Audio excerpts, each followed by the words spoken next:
Good morning mga kamarites. Ayan, tignan mo poging-pogi ang motors ng darling ko.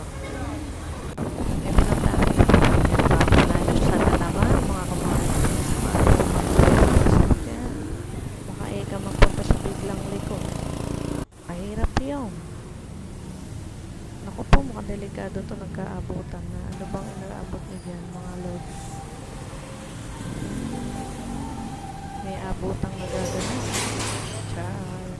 Ano kaya laman na itong box na ere? Mukhang ko ano naman pinag-order nitong tambaboy na to Lahat na yan.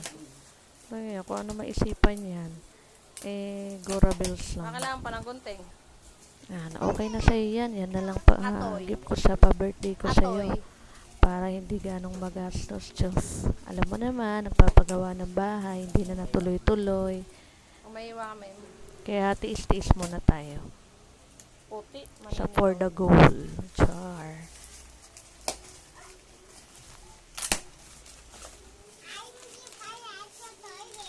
Atoy yan! Tingnan mo. Tingnan mo. Alaking atoy.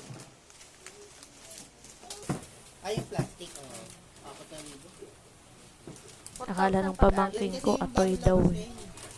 Pagbukas top box. Nasisira yung naka-bracket nila. Sabi ko nga sa kanya, kumuha na rin ng Ibo helmet para poging-pogi yung motor niya. Driver lang ang problema. Diyos. Nakita mo si Lena. Ayan, kakabit na niya. Diba? May naman na naisip mo kaysa yung motor yung palitan mo. Mas malaking gastos yun. Matagal-tagal na bayaran yun. Alimpunuan. Pagbuo na ibahay natin. Yun naman ang next for the goal natin. Malapit na. Coming soon from GMA. Diyos. Pogi yarn. Driver lang sa vlog.